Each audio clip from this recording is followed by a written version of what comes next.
Hello, Om Shanti, नमस्कार। दोस्तों, जैसा कि आप लोग जान रहे हैं कि नीट का एग्ज़ाम करीब करीब आते जा रहा है, क्योंकि आज 3 नवंबर है और ये नवंबर भी बीत ही गया। 4 नवंबर कल हो जाएगा और 5 मई को अपना नीट का एग्ज़ाम है। तो स्टूडेंट कहीं ना कहीं हम भी नीट का तैयारी करें, क्योंकि पिछले बार मेरा 490 नंबर था। इस बार मैं फिर ड्रॉप लिया हूँ तो कर रहा हूँ, तो कहीं ना कहीं प्रेशर आ रहा है, मेरे पे भी आ रहा है। सोचता हूँ आप लोग पे भी आ ही रहा होगा, ना आने का सवाल ही नहीं है। और 5 मई का नेट का एग्ज़ाम है। तो मैं कहना चाह रहा हूँ दोस्तों कि आप ज़्यादा नहीं पढ़ें, एनसीईआरटी पे स्टिक रहे। ये अपना एनसीईआरटी है ना, ये अपना एनसीईआरटी है ना, एनसीईआरटी को ही अपना गीता, बाइबल, ग्रंथ जो मानना है वो मानकर एनसीईआरटी पर ही स्टिक रहे। सेल्फ स्टडी करते हैं वो, हम तो सेल्फ स्टडी कर रहे हैं। और जो भी सेल्फ स्टडी या कोई टीचर से पढ़ रहे हैं वो एनसीईआरटी पर ही फोकस करें। एनसीईआरटी के अलावा अगर कोई मास्टर एक्स्ट्रा पढ़ा रहे हैं तो अब समय नहीं है एक्स्ट्रा पढ़ने की, क्योंकि ड्रॉप ईयर और 6 महीना ही बचा है, 6 मंथ बचा है। तो एनसीईआरटी पे स्टिक रहे और एनसीईआरटी को ही गीता, कुरान, बाइबल मानकर एनसीईआरटी को जितना से जितना हो सके रिवीजन करते रहे और एनसीईआरटी ही पढ़े। तो मैं कुछ कहना चाह रहा हूँ, जिंदगी वो जिंदगी सुन मेरी ख्वाहिश है जो, जिंदगी वो जिंदगी सुन मेरी ख्वाहिश है जो, जीत लूंगा मैं जहाँ को संघर्ष चाहे जितना भी हो, जीत लूंगा मैं जहाँ को संघर्ष चाहे जितना भी हो। मैं हवाओं के भरोसे नहीं भरता उड़ान हूँ, मैं हवाओं के भरोसे नहीं भरता उड़ान हूँ। खड़ा हूँ जमीन पे यकीन है, पर यकीन है छू लूंगा आसमान। खड़ा हूँ जमीन पे पर यकीन है छू लूंगा आसमान। मेरी जो मंजिल है वो चाहत है ख्वाहिश मेरी, मेरी जो मंजिल है वो चाहत है ख्वाहिश मेरी। वो मैं हासिल कर लूँ मुकाम और फिर करूँ है ईश्वर खुदा इबादत तेरी, खुदा इबादत तेरी। तो दोस्तों, तो मैंने बता दिया आपको कि एनसीईआरटी के अलावा कुछ पढ़ने की ज़रूरत नहीं है। आप जितना से जितना हो सके एनसीईआरटी ही पढ़े, एनसीईआरटी पर ही फोकस दे, क्योंकि मैं सेल्फ स्टडी कर रहा हूँ। एनसीईआरटी पढ़े, एनसीईआरटी को ही अपना गीता, कुरान, बाइबल मानकर तैयारी करें। और 6 महीना बचे हैं, जान रहे कि पढ़ने का तरीका। तो आप पढ़ें कुछ इस तरह से, एक कहानी के वे में पढ़ें, चीज़ को रिलेटेड करते हुए पढ़ें और लिख लिख कर पढ़ाई करें। रटे कम, समझने पे ज़्यादा फोकस करें और पिक्चर के फॉर्म में पढ़ें, इमेज बनाकर पढ़ें। जो कुछ इस प्रकार हम आपको बता रहे हैं, जितना जैसे मैं पढ़ता हूँ उस तरह से। जैसे बायोलॉजी का बॉडी फ्लूइड्स एंड सर्कुलेशन का मैंने आज पढ़ा है, दिखाता हूँ, दिखा रहा हूँ। कितना है पेज नंबर, एक second. Body fluids and circulation कहाँ पे है? 278,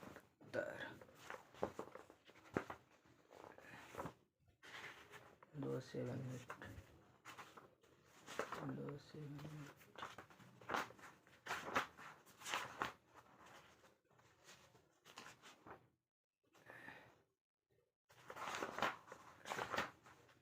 हाँ, ये रहा, दिख रहा होगा आप लोग। ये पैराग्राफ मैंने पढ़ा है एनसीईआरटी से। तो सिर्फ आपको तो ये तो सब बोलता होगा कि सिर्फ एनसीईआरटी पढ़ो, लेकिन एनसीईआरटी भाई, एनसीईआरटी पढ़ना तो है, लेकिन एनसीईआरटी को रीड नहीं करना है, उसको समझ, क्योंकि सवाल एनसीईआरटी से ही आते हैं और आएंगे भी। एनटीए, एनएमसी, एनटीए जो सवाल पूछेंगे वो एनसीईआरटी से आएंगे। अगर कोई कोचिंग वाले एक्स्ट्रा पढ़ा रहे हैं तो आप स्किप करें, एनसीईआरटी पे स्टिक रहे। और सब कर रहा है एनसीईआरटी पढ़ना है, लेकिन पढ़ना कैसे है वो आपको हम बता रहे हैं। क्योंकि मैं ड्रॉप ईयर का हूँ, मैं सेल्फ स्टडी कर रहा हूँ, तो मैं जहाँ तक मुझे लग रहा है कि ऐसे पढ़ा जाए तो हो सकता है सब स्टूडेंट के लिए फ़ायदा रहेगा। जैसे मैंने एनसीईआरटी पढ़ लिया और एनसीईआरटी का जैसे ये पैराग्राफ मैंने पढ़ा, जैसे मैंने एनसीईआरटी का ये पैराग्राफ पढ़ा कि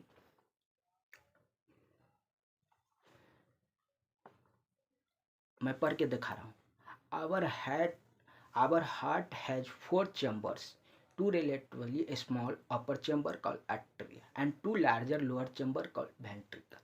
A thin muscular wall called the atrial septum separates the right and left atria, whereas a thick wall, the inner ventricular septum, separates the left and right ventricle.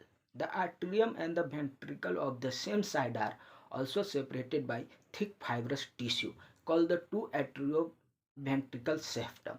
However, each of these septa are provided with an opening through which the two chambers of the same side are connected.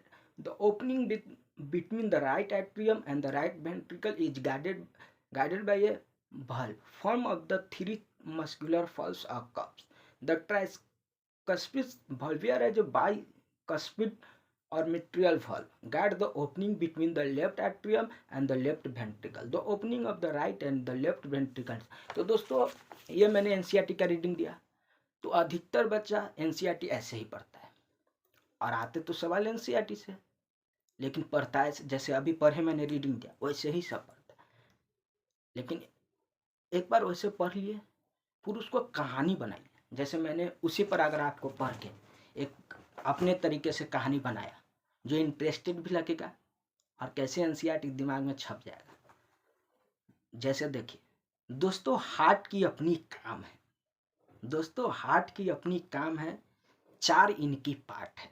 दोस्तों heart की अपनी काम है, 4 इनकी part है। ये blood circulation में करते योगदान है।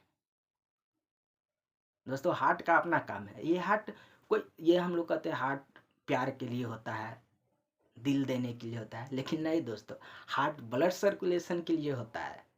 हार्ट प्यार करने के लिए नहीं होता। कोई कहता है दिल धड़कता है तेरे लिए जानम, ये दिल उसके लिए नहीं धड़कता है, ये दिल धड़कता है ब्लड सर्कुलेशन के लिए। तो इस तरह पढ़ना। और फिर उस लाइन को देखो, मैंने अपने से डिकोड किया हूँ एनसीईआरटी का हिंदी में, क्योंकि इंग्लिश अधिकतर को उतना समझ में, अपने ढंग से कहानी बनाओ। दोस्तों हम लोग आज जैसे देखो इनकी 4 भाग है, इस प्रकार है। मेरे दो दोस्त मेरे दो, right atrium left atrium, right atrium right ventricle left ventricle. तो सुनो मेरे दोस्तों, राइट एट्रियम लेफ्ट एट्रियम को प्यार से हम कहते हैं अपर बेस। राइट एट्रियम जो है और लेफ्ट एट्रियम है उसे प्यार से हम दोस्तों क्या कहते हैं, अपर बेस। मेरे दोस्तों राइट एट्रियम लेफ्ट एट्रियम के बीचों बीच में होते हैं इंटर आर्ट्रियल सेप्टम। मेरे दोस्तों जो कैसा होता है मेरे दोस्तों, थिन एंड मस्क्यूलर होते हैं। मेरे दोस्तों थिन मस्क्यूलर होते हैं मेरे दोस्तों। जो राइट एट्रियम लेफ्ट एट्रियम को बीचों बीच बांटने का ये दोस्तों करते हैं काम। दोनों के बीच में दोस्तों साइज का अंतर होता है। राइट एट्रियम होते हैं बड़ा, लेफ्ट एट्रियम होते हैं छोटा। ऐसे कहानी बना लिए। फिर इस कहानी को ऐसे तो एक कहानी फॉर्मेट हो गया, दिमाग में कहानी इंटरकनेक्ट हो गया कहानी के तरह। जैसे और मैं पढ़ के सुना देता हूँ। राइट एट्रियम लेफ्ट एट्रियम और राइट वेंट्रिकल लेफ्ट वेंट्रिकल को बांटने का काम करता है एंट्रोवेंट्रिकल सेप्टम। ये बने होते हैं थिक फाइब्रस कनेक्टिव टिश्यू से मेरे दोस्तों, जिसमें कार्डियक मसल्स एब्सेंट होते हैं। सुन लो मेरे दोस्तों, वेंट्रिकल का साइज एट्रियम से बड़ा होता है मेरे दोस्तों। तो ये तो मैंने पढ़ लिया।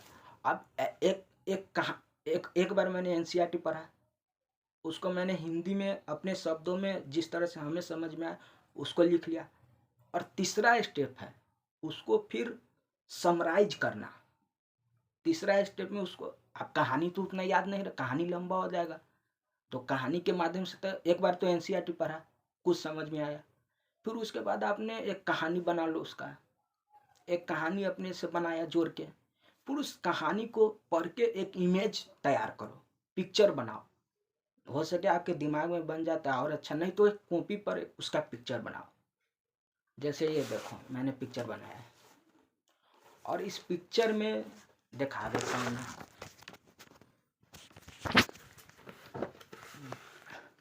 ऐसे पिक्चर बनाओ,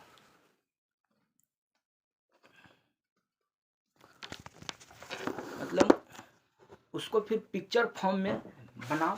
देखो जैसे यहाँ पे राइट एट्रियम है, ये लेफ्ट एट्रियम है, ये राइट वेंट्रिकल है, ये लेफ्ट वेंट्रिकल है। मैंने क्या पढ़ा था, लेफ्ट एट्रियम को क्या कहते हैं, लेफ्ट एट्रियम को also known as upper base. Left atrium में क्या होता है, इंटर आर्टियल सेप्टम। जो इंटर आर्टियल सेप्टम क्या होता है, थिन होता है, मस्कुलर होता है। लेफ्ट एट्रियम ओपन होता है लेफ्ट वेंट्रिकल में, और राइट एट्रियम ओपन होता है राइट वेंट्रिकल में। और left right atrium, left atrium और राइट वेंट्रिकल, लेफ्ट वेंट्रिकल को जो बांटने का काम करता है उसको कहते हैं एंट्रोवेंट्रिकल सेप्टम। और जो एंट्रोवेंट्रिकल और जो राइट वेंट्रिकल लेफ्ट वेंट्रिकल का बांटने का काम करता है उसको कहते हैं enteral आर्टियल septum, enteral ventral septum. और ये फिगर बन गया। एक बार मैंने एनसीईआरटी पढ़ा, एक बार अपने से कहानी बनाया और फिर उस कहानी को पिक्चर के द्वारा ये कर ली। तो इंड टाइम में क्या होगा, जब नीट का एग्जाम होगा उस समय क्या होगा कि हमें किताब पढ़ने की भी ज़रूरत न पड़ेगा, न वो कहानी बनाए थे वो पढ़ने की ज़रूरत पड़ेगा। सिर्फ इस पिक्चर को देखेंगे और पूरा थ्योरी हमारे दिमाग में नच जाएगा। तो जितना हो सके उसे कोरिलेट करे, एक कहानी बनाए। एनसीईआरटी ऐसे नहीं पढ़े कि एनसीईआरटी पढ़ लिए उसको पेंट कर दिए, रंग दिए, ऐसे ऐसे गोला मार दिए और फिर उसको बार बार पढ़े, तो ऐसे याद भी नहीं होगा। एनसीईआरटी कभी वैसे नहीं याद होगा। गोला मार दिए, पेंट कर दिए, वो हाइलाइटर चला दिए, वैसे एनसीईआरटी नहीं पढ़ा जाता है। एनसीईआरटी को पढ़ो, एक बार समझो, फिर उसको अपने रूप में कहानी में लिखो, फिर उस कहानी को एक पिक्चर का फॉर्मेट बनाओ, पिक्चर फॉर्म करो और फिर उस पिक्चर रिवीजन के समय उस पिक्चर को देखो और पूरा दिमाग में थ्योरी चल जाना चाहिए कि हाँ ऐसे ऐसे ऐसे ऐसे। क्योंकि मैं भी फर्स्ट अटैम्प्ट नीट का एग्ज़ाम दिया था तो मेरा 490 नंबर आया था 490, तो उतना मेरे को पास उतना नॉलेज नहीं था, तो मैंने ये सब नहीं किया था, सिर्फ एनसीईआरटी पढ़ता था। और मैंने 5 बार एनसीईआरटी पढ़ा होगा लेकिन मुझे याद ही नहीं है, अभी भी एनसीईआरटी का मुझे कितना बात याद नहीं है। क्यों? क्योंकि मैंने इतना प्रोसेस ही नहीं जानता था। मैं एनसीईआरटी को हाईलाइटर किया था, ऐसे ऐसे करके हाईलाइट करते थे और बार बार 5 बार 6 बार पढ़ते थे। फिर एग्ज़ाम के दिन एक ऐसे तो अभी 6 महीना है और नीट एग्ज़ाम के दिन मेरे पास एक ही दिन रहेगा और एक दिन में मैं एनसीईआरटी जानो इतना हो गया, कम से कम 400 पेज हो गया और 400 पेज में कितना वर्ड हो गया, तो वो पढ़ते समय ही नहीं रहता था और फिर बड़ा बड़ा कॉपी हो जाता था, हम डिप्रेशन में आ जाते थे। इसके लिए मेरा नंबर भी नहीं आया, पास भी नहीं। कोई हाँ ऐसा नहीं करा कुछ, सब कोई कोई ब्रिलियंट होता है जो टॉपर भी करता है, वो एक ही अटेम्प्ट में कर लेता है, तो उसके पास भाई कुछ एक्स्ट्रा नॉलेज, उसके पास कुछ होता है, वो बचपन से ही होता है प्रोसेस। लेकिन हम लोग तो उतना वॉलेंटियर स्टूडेंट है नहीं। वो सब होता है जो टॉप क्वालिटी के स्टूडेंट ही होता है, जिसका क्या कहते हैं डीएनए ही होता है उसमें, जो 99% वाले। हम लोग तो मीडियम वाले हैं, तो मीडियम वालों को एनसीईआरटी ऐसे नहीं पढ़। जो टॉप रेटेड स्टूडेंट होता है, जो एनसीईआरटी एक बार में अपना फिगर भी दिमाग में बना लेता है, वो भी, तो वो टॉप रेटेड वाले स्टूडेंट होते हैं जो टॉप करते हैं। लेकिन हम लोग तो मीडियम वाले हैं, हम लोग को भी तो कोई उपाय करना चाहिए। तो हम लोग को एनसीईआरटी पहले पढ़ना चाहिए, फिर उसका एक, जैसे हमने बनाया, कहानी बनाओ हिंदी में अपने से, और फिर उसके बाद एक डायग्राम बनाओ और उस डायग्राम को रिवाइज करते रहो और लास्ट में देखिएगा आपके पास नोट्स के लिए बिल्कुल एक कॉपी में पूरा एनसीईआरटी रहेगा। एक कॉपी में पूरा एनसीईआरटी रहेगा। धर धर धर धर धर धर धर पिक्चर देखो थ्योरी, पिक्चर देखो थ्योरी, पिक्चर देखो थ्योरी, थ्योरी पढ़ना ही नहीं पड़ेगा तो ऐसे पढ़ो और एनसीईआरटी पे ही फोकस रखो। एनसीईआरटी के अलावा जो कुछ भी पढ़ा रहा है उसको मत ध्यान दो। एनसीईआरटी सफिशिएंट है, एनसीईआरटी से ही सवाल आते हैं। Thank you.